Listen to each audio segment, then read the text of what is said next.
S'il ne tenait qu'aux militaires et policiers affectés aux frontières terrestres au Togo, la pandémie du Covid-19 serait inscrite dans la Constitution, ceci, afin de légaliser les rackets qui prospèrent le long des frontières. Que ce soit à Ila-Kondji ou à Flao, les agents affectés à la surveillance et au contrôle se sont mués en collecteurs ou en surveillants des passeurs. Le 4 juillet 2021, le gouvernement sortait un énième communiqué, après le constat du nombre de cas de Covid-19 qui repartirait à la hausse.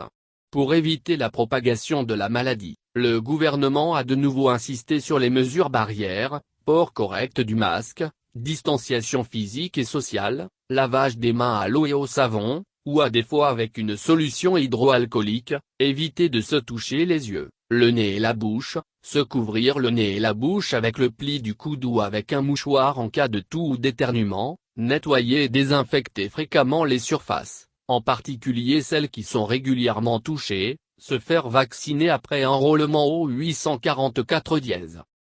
Dans le cadre de l'état d'urgence permanent, il est rappelé le maintien de l'interdiction des regroupements et attroupements de personnes, dont le nombre ne doit pas excéder 15, l'interdiction des fêtes traditionnelles ou de réjouissances populaires, l'organisation des funérailles dans l'intimité familiale, la fermeture des discothèques.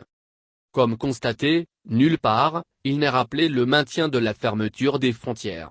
Comment en serait-il autrement, étant donné que les frontières aériennes sont rouvertes depuis août 2020. Et sur le plan terrestre, Aflao et Ila-Kondji n'ont plus grand-chose à envier à une passoire. De jour comme de nuit, des populations traversent ces lieux pour se retrouver de l'autre côté du Togo, côté est et ouest. Mais ces traversées ne sont pas autorisées par les forces de l'ordre préposées aux frontières. Aflao. À ce niveau, il y a au moins 2 lieux de traversée qui génèrent des sous, bien que des militaires y soient postés. Distants d'à peine 100 mètres, ces 2 endroits sont reconnaissables à la couleur des postes de contrôle peints en vert.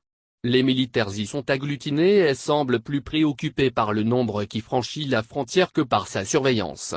Sous leurs yeux, des passeurs parquent les candidats à la traversée, et quand le quota est atteint, ce sont ces passeurs qui font le travail, sous le regard satisfaisant des militaires qui font semblant de regarder ailleurs.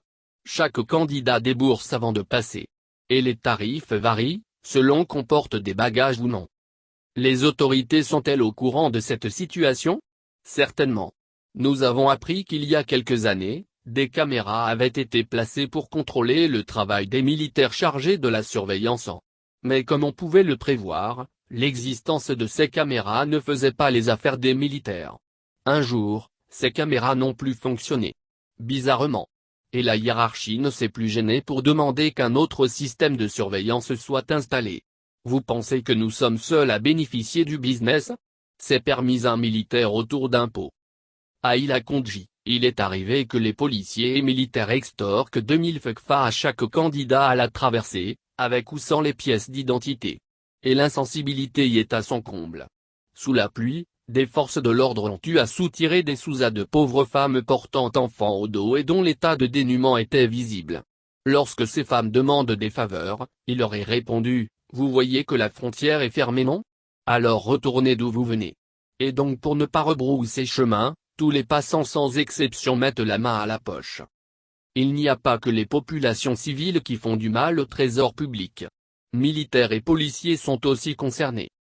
Lorsque nous avons cherché à comprendre pourquoi cet état de choses, il nous a été rapporté que n'est pas affecté aux frontières qui veut, mais plutôt qui peut être reconnaissant envers sa hiérarchie en charge de la surveillance des frontières.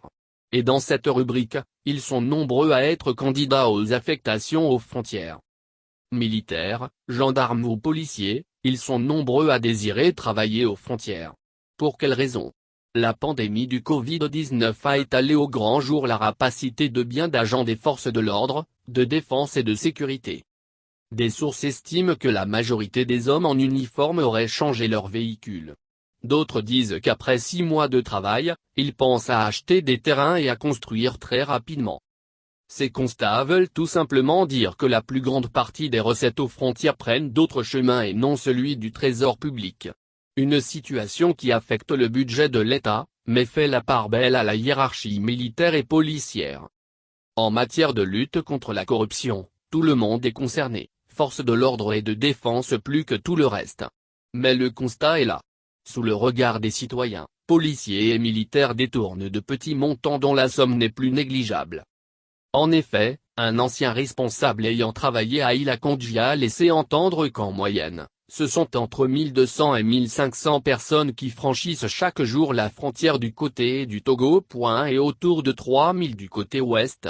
Ainsi, en considérant qu'un minimum de 1000 FECFA par passage est perçu à Ila-Kondji et 500 FECFA à Flao, il est facile à chacun d'avoir une idée de ce que perçoivent les hommes en tenue. Sans jamais savoir combien sont reversés au trésor public. Et pourtant, tous ceux qui sont chargés de la surveillance des frontières perçoivent régulièrement leur salaire mensuel, avec le moins de retard possible. Et sous d'autres cieux, ce sont les hommes en tenue qui sont les plus patriotes et les moins corruptibles. Si on argue la fermeture des frontières pour soutirer de l'argent aux populations avant de les laisser traverser, ces frontières sont-elles alors effectivement fermées? Ou bien ne sont-elles fermées qu'à ceux qui n'ont pas les moyens de payer les militaires et policiers?